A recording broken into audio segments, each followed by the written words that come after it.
नमस्कार विद्यार्थियों। आज का हमारा विषय है लोकतंत्र क्या है। लोकतंत्र की परिभाषा और लोकतंत्र की प्रमुख विशेषताएं क्या है, आज हम इस विषय पर चर्चा करने वाले हैं। तो चलिए सबसे पहले जानते हैं कि लोकतंत्र होता क्या है।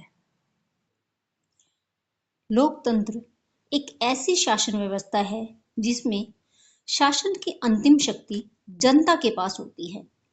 जनता अपने प्रतिनिधियों का चुनाव करती है और वे प्रतिनिधि जनता की ओर से शासन चलाते हैं। लोकतंत्र शब्द की उत्पत्ति यानी कि जो डेमोक्रेसी शब्द है वो कहाँ से आया है।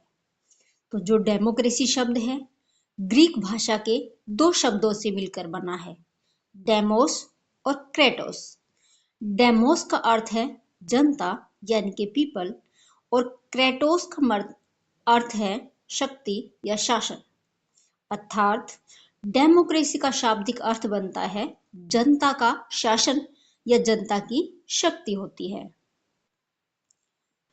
लोकतंत्र का अर्थ और लोकतंत्र शब्द कहाँ से आया है, इसे जानने के बाद हम जानते हैं इसकी कुछ परिभाषाओं के ऊपर, जिनमें से प्रमुख परिभाषाएं इस प्रकार हैं।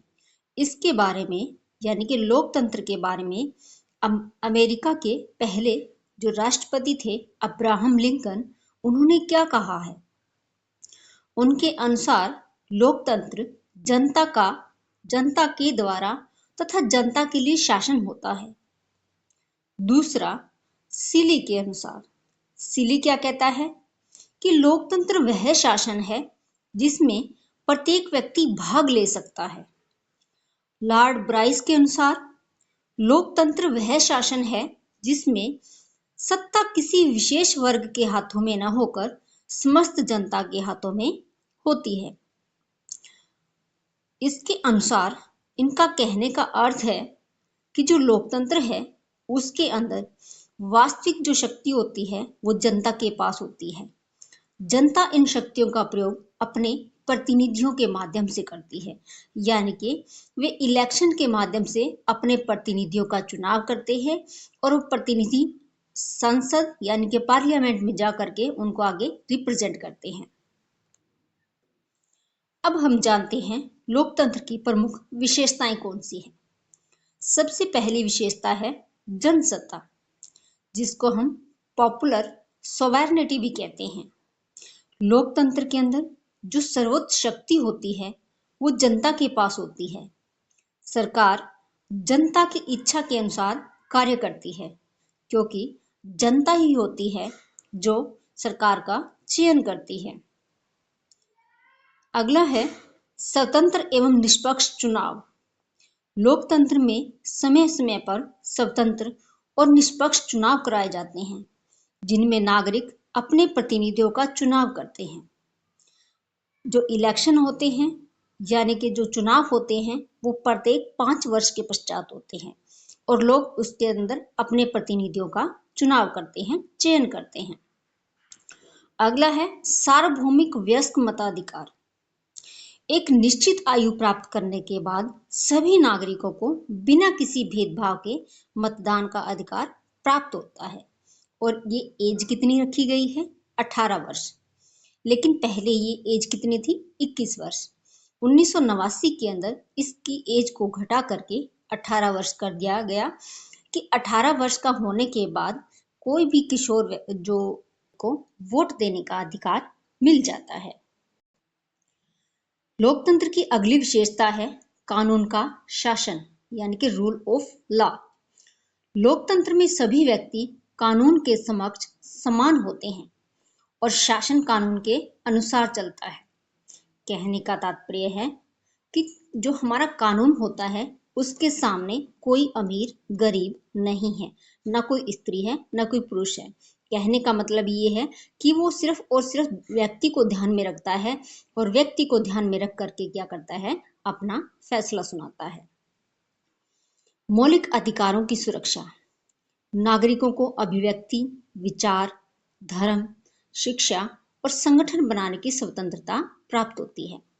हमारे संविधान के अंदर नागरिकों को 6 मौलिक अधिकार दिए गए हैं और उन सभी मौलिक अधिकारों की सुरक्षा कौन करता है? हमारा लोकतंत्र करता है।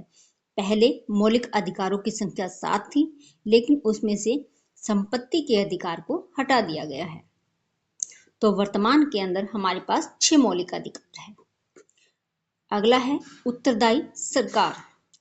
सरकार जनता और संसद के प्रति उत्तरदायी होती है तथा अपने कार्यों का स्पष्टीकरण देने के लिए बाध्य होती है कि सरकार कौन से कार्य कर रही है।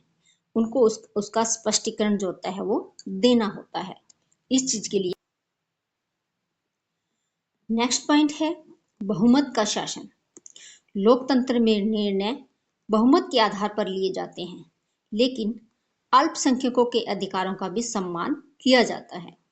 कहने का मतलब ये है कि भारत के अंदर जो चुनाव होते हैं, जिस भी पार्टी को बहुमत मिलता है, अधिकतम सीटें प्राप्त होती है, वही क्या करते हैं? सरकार बनाते हैं।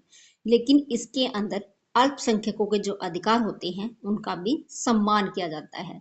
उनके रेशियो के अनुसार ही उनको क्या है?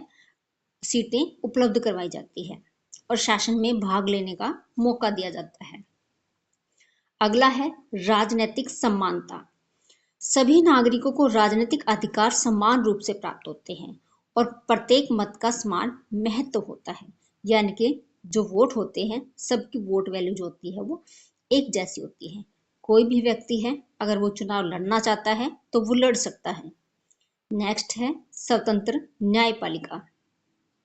हमारी जो न्यायपालिका होती है वो स्वतंत्र है, न तो वो कार्यपालिका के अधीन है, न ही विधायिका के अधीन है। इसे इन दोनों से अलग रखा गया है ताकि ये नागरिकों के अधिकारों की रक्षा कर सके। नेक्स्ट है जन भागीदारी। नागरिक केवल मतदान ही नहीं करते, बल्कि विभिन्न सामाजिक और राजनीतिक गतिविधियों में भाग लेकर शासन को प्रभावित भी करते हैं। कैसे पार्टिसिपेट करते हैं? ये मतदान के द्वारा, नागरिक सेवा है, जो एक्टिविटी होती है, कोई भी आसपास नए जो जन जागरूकता है, इनके माध्यम से ये क्या करते हैं? इसके अंदर भाग लेते हैं।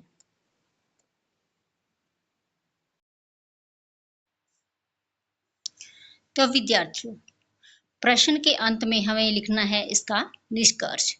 निष्कर्ष में हमें क्या लिखना है कि लोकतंत्र केवल एक शासन व्यवस्था नहीं है, बल्कि एक जीवन पद्धति भी है जो स्वतंत्रता, समानता, न्याय और जन भागीदारी पर आधारित है। इसी कारण इसे विश्व की सबसे लोकप्रिय शासन व्यवस्था माना जाता है। इन शॉर्ट हम क्या कह सकते हैं कि लोकतंत्र वह शासन व्यवस्था है जिसमें जनता ही सत्ता का वास्तविक स्रोत होती है।